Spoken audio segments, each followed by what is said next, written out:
स्वयं देखा है। कुश्ती की प्रतियोगिता फाइनल में शुभम यादव और अनुराग यादव के बीच में कितनी जोर कुश्ती थी। यानी इस भीषण शीतलहरी में कुश्ती वहां हो रही, पसीना रवि किशन को यहां मंच पे हो रहा था। ऐसे ही कबड्डी प्रतियोगिता में मैं देख रहा था, उस स्टेडियम और नीना थापा के बीच में कितनी अच्छी प्रतिस्पर्धा चल रही थी। ये खेल कूद ही है जो सम और विषम परिस्थितियों में मना है, हमें शारीरिक, मानसिक और बौद्धिक रूप से चुराने में भी जिसकी बड़ी भूमिका होती है। और उसी भूमिका के कारण आप सोचो, ये हजारों लोग यहां पर बैठे हुए हैं, सब बच्चे बैठे हैं। भीषण शीतलहरी को देखते हुए हमने पहली तारीख तक स्कूल बंद कर दिया, लेकिन मैं जब इन बच्चों का उत्साह देख रहा था यहाँ पे, तो ये उत्साह ये बन रहा था कि देखो खेलकूद ने सारी ठंड को दूर कर दिया है। आप बताओ, सामान्य रूप से अगर ठंडी होती और हम रवि किशन से कहते कि गोरखपुर में कहीं निकलना है कार्यक्रम में, जाते क्या हो घर से बाहर? नहीं निकलते। संजय निषाद भी नहीं निकलते। वो तो दोनों की जोड़ी आज मिल गई, कहीं खाने पे मिले होंगे तो वहीं से दोनों साथ साथ चले आए।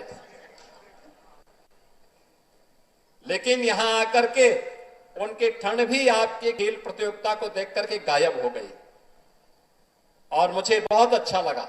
लेकिन अगली बार से ये प्रतियोगिता पहले नगरीय क्षेत्र में हम 2 स्तर पर करेंगे, स्कूल स्तर पर भी और वार्ड स्तर पर भी। स्कूली बच्चों के लिए, चाहे वह बेसिक के हों, माध्यमिक के हों या उच्च शिक्षा के या विश्वविद्यालय के, इनकी 3 चरणों में 3 प्रकार की प्रतियोगिताएं, बालक और बालिकाओं में अलग अलग खेल की प्रतियोगिताओं को तो हम संपन्न करेंगे ही, संपन्न करने के साथ वार्ड स्तर पर भी कामकाजी लोगों के लिए और जो अवकाश प्राप्त हो चुके हैं उनके लिए भी कुछ खेल की प्रतियोगिताओं को हम आयोजित करेंगे। पहले वार्ड स्तर पर, फिर महानगर के 4 से 6 अलग अलग छोटे छोटे उपनगर नगर बना करके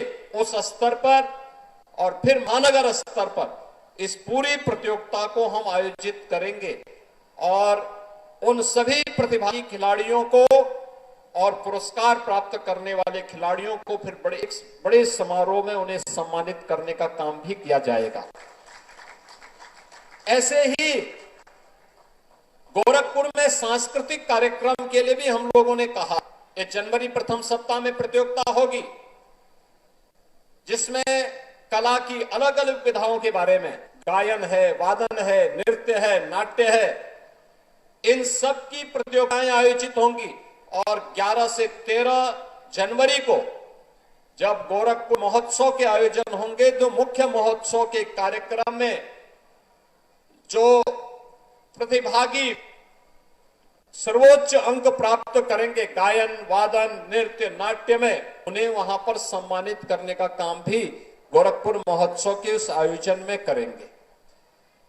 बहनों और भाइयों, आज खेल और खेलकूद की प्रतियोगिता के बारे में पिछले 11 वर्ष के अंदर भारी परिवर्तन हुआ है। कबड्डी हो, हॉकी, बैडमिंटन, एथलेटिक्स, इन सब के लिए पूरी दुनिया आपकी तरफ आंखें लगा करके देखती है। ओलंपिक हो, एशियाड हो, कॉमनवेल्थ हो, वर्ल्ड चैंपियनशिप हो, इन सभी खेल की प्रतियोगिताओं में इन प्रतिस्पर्धाओं की एक नई मांग और एक नई प्रतिस्पर्धा यहां पर खड़ी हो चुकी है। और इसी को ध्यान में रख करके सरकार ने तय किया कि हर गांव में एक खेल का मैदान होना चाहिए। देखिए ये स्पोर्ट्स कॉलेज का कैंपस है, कितना भव्य स्टेडियम का निर्माण यहां पर भी हो रहा है।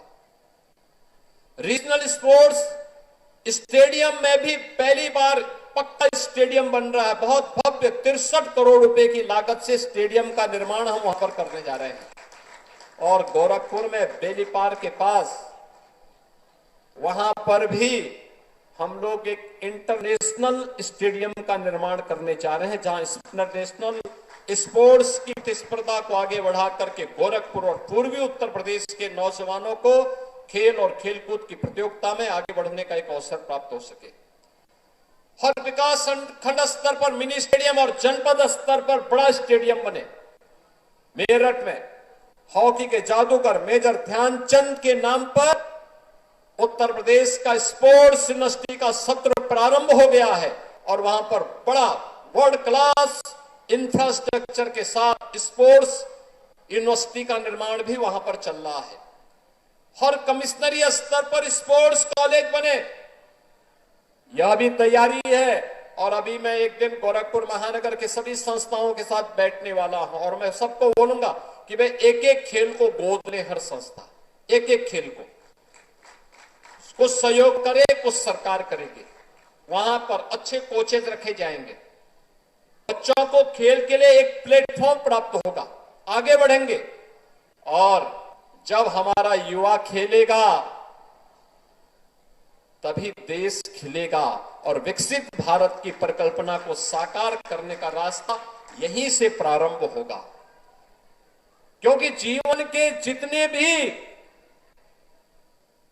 सफलताओं का मार्ग है वो स्वस्थ शरीर से ही संभव हो सकता है और स्वस्थ शरीर खेलकूद और यौगिक क्रियाओं के माध्यम से ही प्राप्त होगा।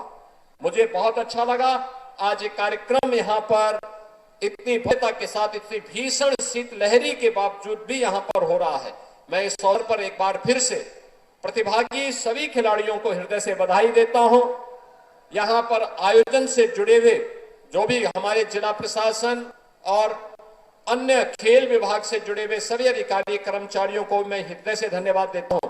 प्रतिभागी खिलाड़ियों का अभिनंदन करता हूं। जिन्होंने स्थान बनाया है उनको बधाई और जिन्होंने प्रतिस्पर्धा में भाग लिया है उन सब के प्रति मेरी मंगलमय शुभकामनाएं हैं। धन्यवाद। जय हिंद।